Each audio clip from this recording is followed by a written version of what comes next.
This is Born of the Future, by which I mean the now. Deltarune Chapter 2 is apparently going to be coming out sometime either today or tomorrow, depending on if I've got the time zones right.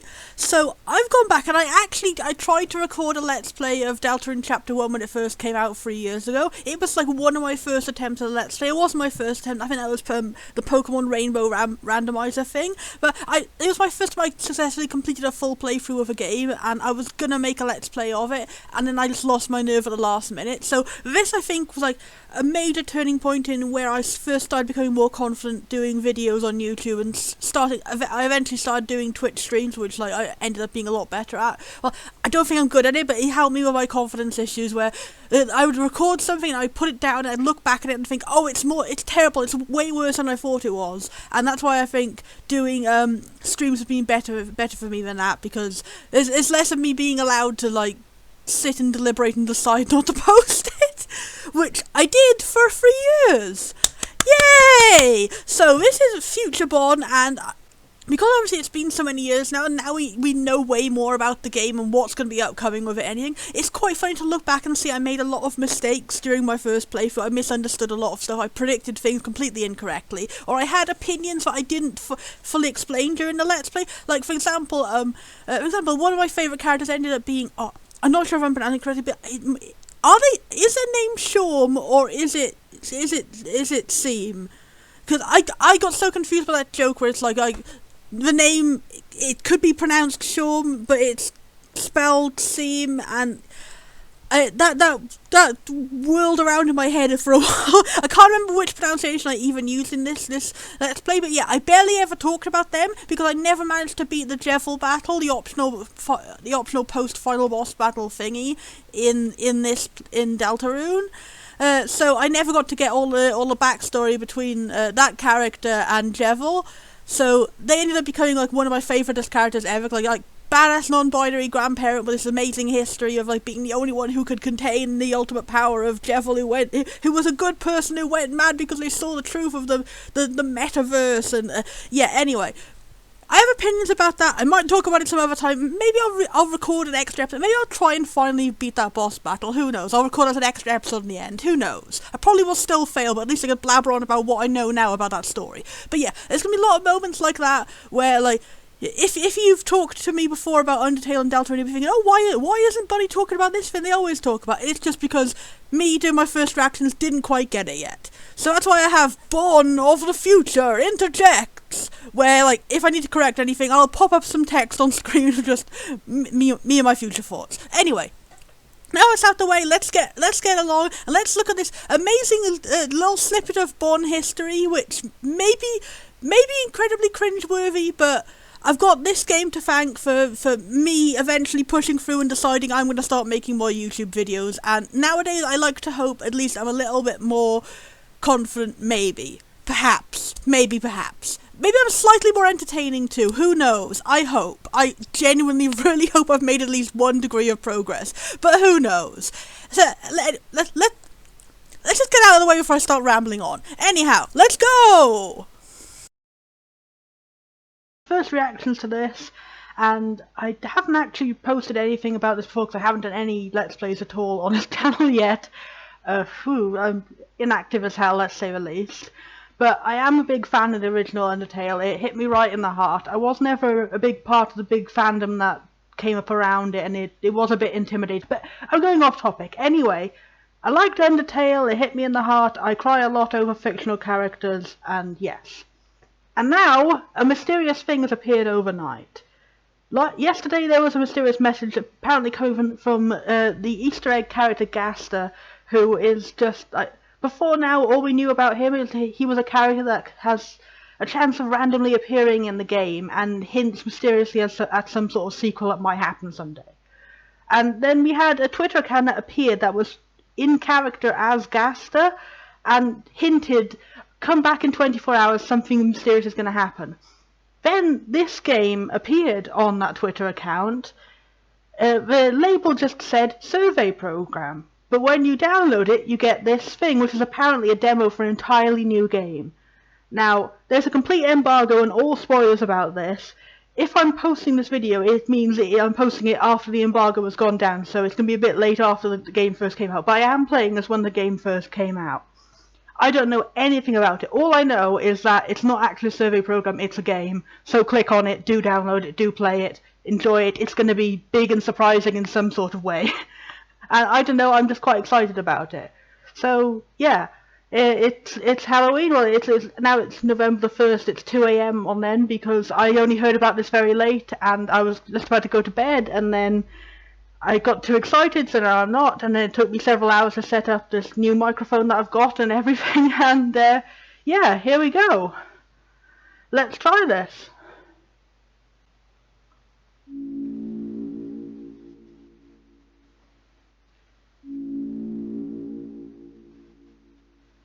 Yeah.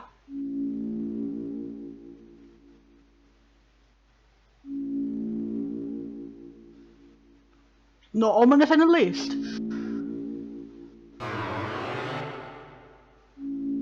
It me. I sure am. Yep. Thank you. Now, we may begin. We certainly may. I wonder if we will. Ooh, that looks very nice. It's like mode 7 or whatever it is. Ooh, okay. Oh, do you have to get to customize a character? Oh! Floofy heads. Custom characters are so cool, I always love games for that. They all look kind of similar though. I guess they're all the same hair colour. Well, Frisk's original one is actually really close to what I have in real life. Except I have like more of a fringe like that. So I like that one because it's got the hair slightly going over one eye. It's like a cool aesthetic.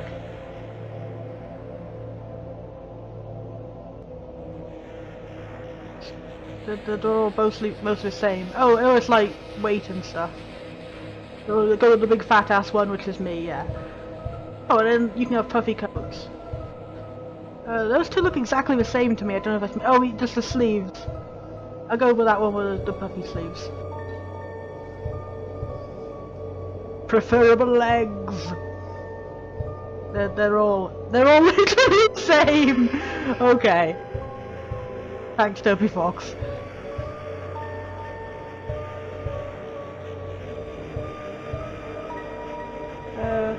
The way you phrase that is kind of ominous. That's not literally me, so I wouldn't say yes if you make me saying it in a philosophical sense.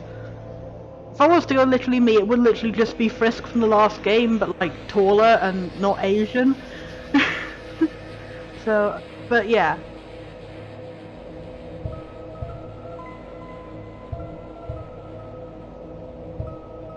Cool.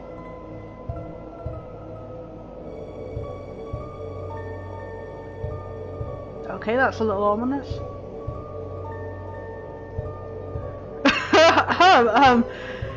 Is this going to be a horror game? I know it came out on Halloween, I should have expected this, but if there's going to be jump scares, I'm out.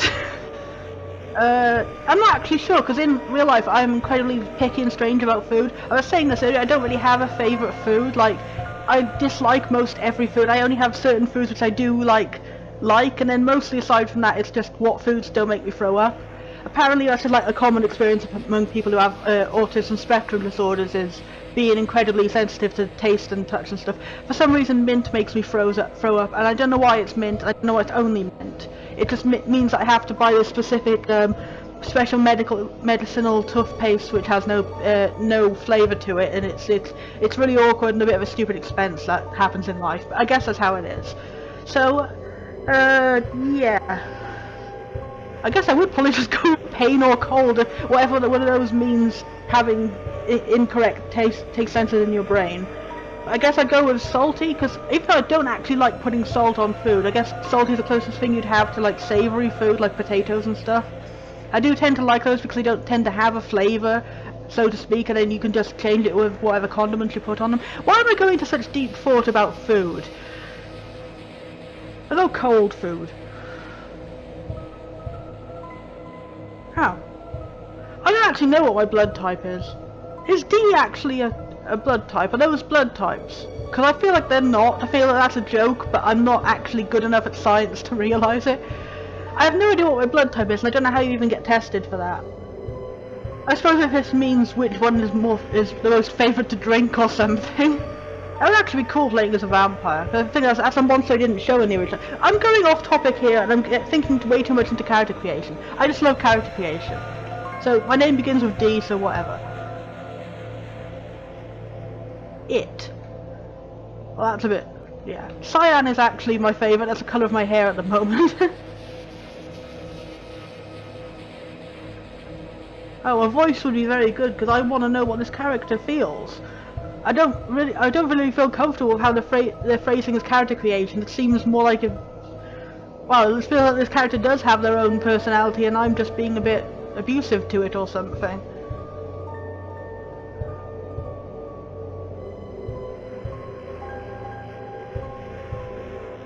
It will not hear! I wanted to hear this! Come on! Whoever's writing this is very rude. I hope I'm not a character in this game, because I want to punch him.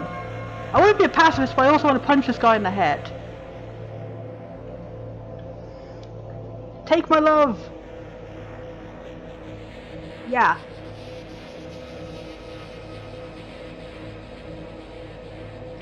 Does that mean literally a seizure warning? Because if not, that's a really uncomfortable way of phrasing that, and you probably should have thought about that when you were making the game, because, like, literally a seizure warning would be kind of important, like if it's a horror game with flashing screamers. So, I don't actually have epilepsy, but if any of my followers have epilepsy, this is probably a call to turn off. I'll probably go back and edit this moment after I finish the game to check whether it actually does require a seizure warning, so, okay, doodle-doo, editing magic is probably happening below right now, and now let's continue.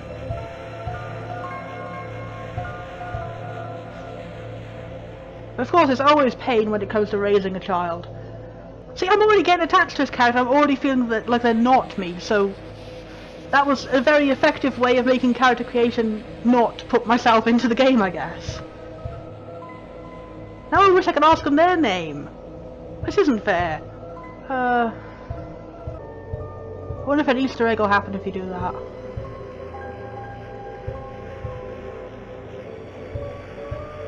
It?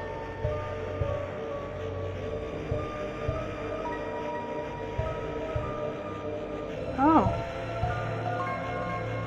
Well, like I said, my real name starts with D, but for the purposes of this, I am... Badoo. Bunny! Just imagine that ominously being chanted by the sky. Truly. Excellent. Yes, Bunny is excellent. Thank you for all the praise today. Oh yes, thank you! No, thank you for complimenting me and also for being incredibly rude to my child. Yes, it is wonderful. Thank you for finally acknowledging. Oh!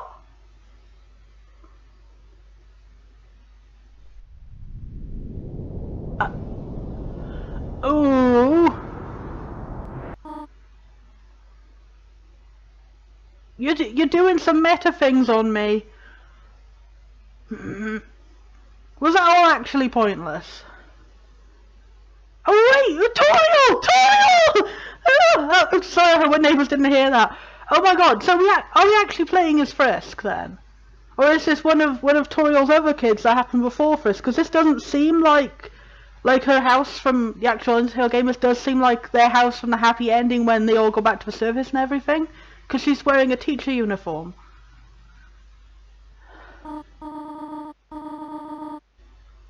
Yeah! They're at school and happy. I don't know what voice to do for a tutorial. I never thought any voices when I played the game because I didn't do a recording for that one. Oh. Okay, Mom.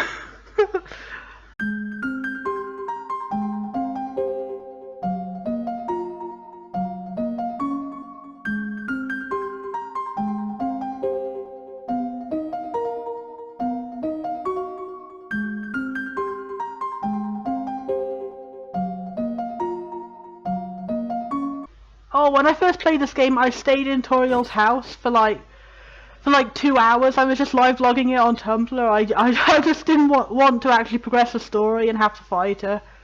It was so happy because like I that's actually a reason why I haven't been, you know, let's playing anything so far, even though I made this channel a while ago and I promised.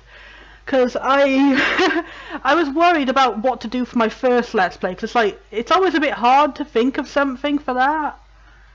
So because like I was thinking, what's something I can play which won't make me, you know, go into personal details about my past or make a bad first impression by like mentioning, you know, I've had a bad childhood, I have mental illnesses, I have autism, I blah blah blah blah blah. I want to vent all my troubles to you, these complete strangers, as if you're my best friends, because I just tend to get overexcited and overly familiar with people and just want to be nice and kind.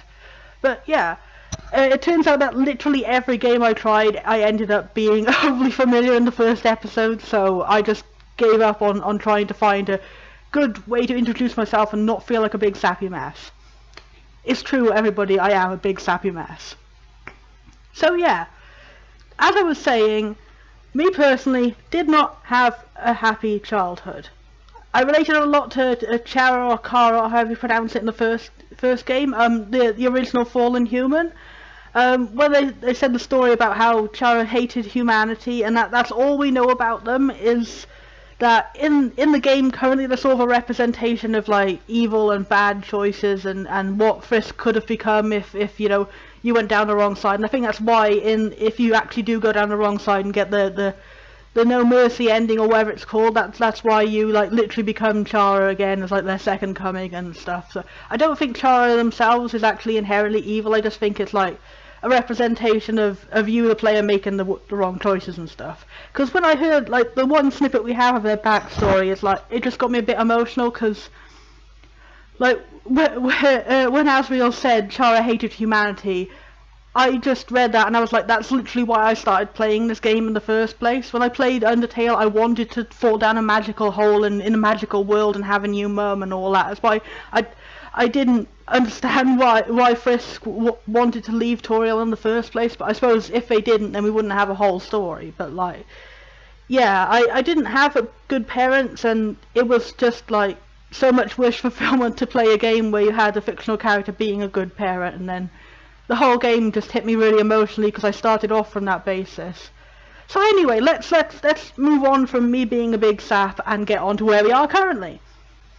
Okay, so that entire character creation was a big troll, and I hate that, but I also like that in a meta sense and for what it represents. But also I hate that because I do like character customization in games, but those options were ridiculously limited anyway, so I can understand that they were sort of joke options and stuff.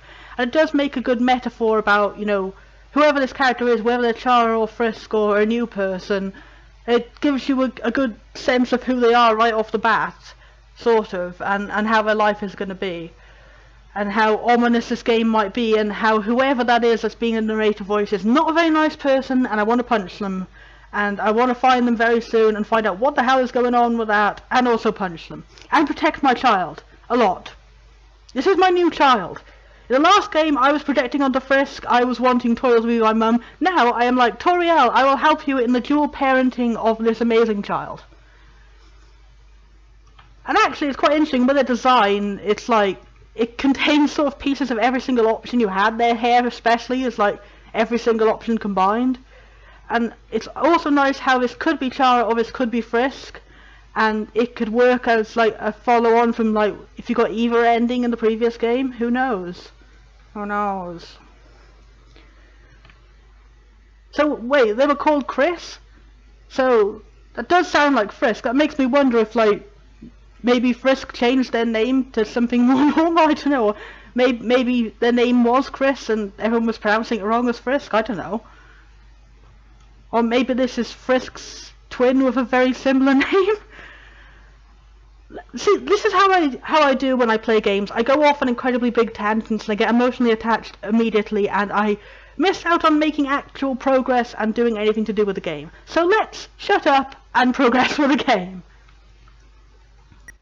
Okay, yeah, Chris. That's Chris in quotation marks, so that could be like Chara. This could not be their real name. Oh, a pencil instead of a stick. Call home. Oh, so this is your home. I was thinking with that option it might be like subtly implying that this isn't your home. Chris? Sigh, do not make me come over there.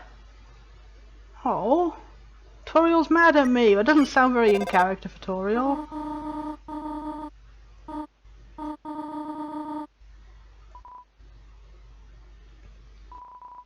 Closed door. No socks? My bed? The narration is very terse. It also says a lot about Chris's personality. What is this mysterious stain?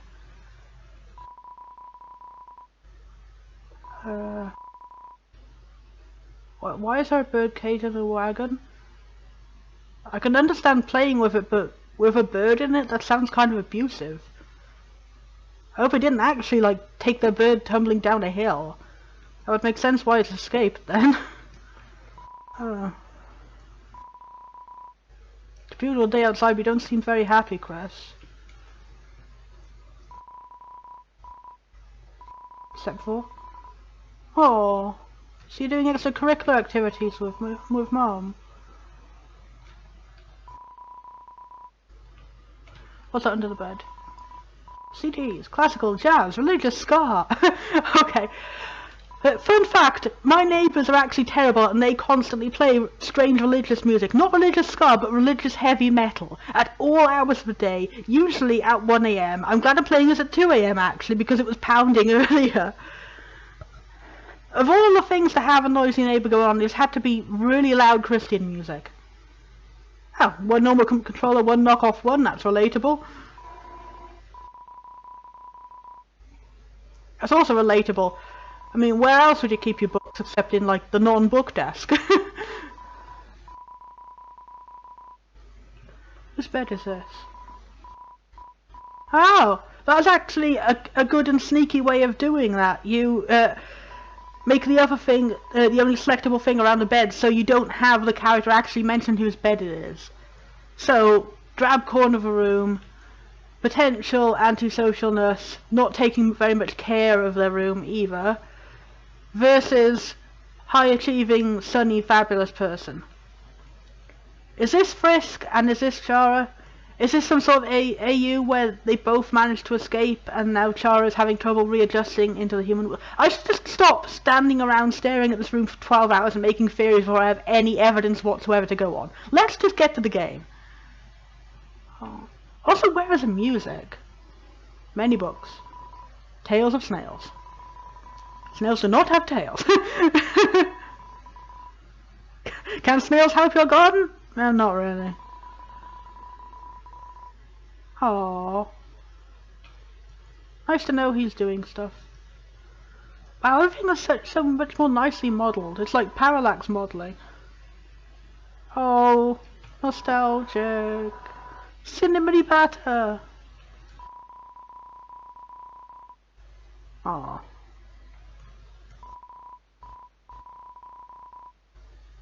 Wow. Toriel's wholesomeness even extends to that.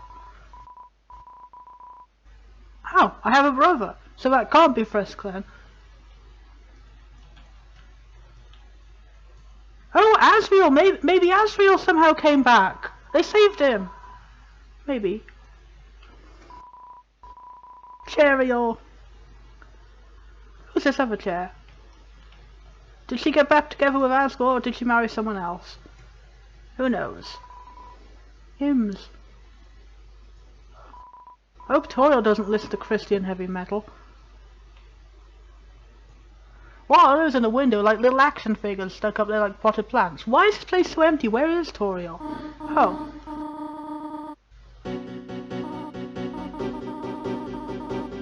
Oh, well, I'm going to explore the rest of the house.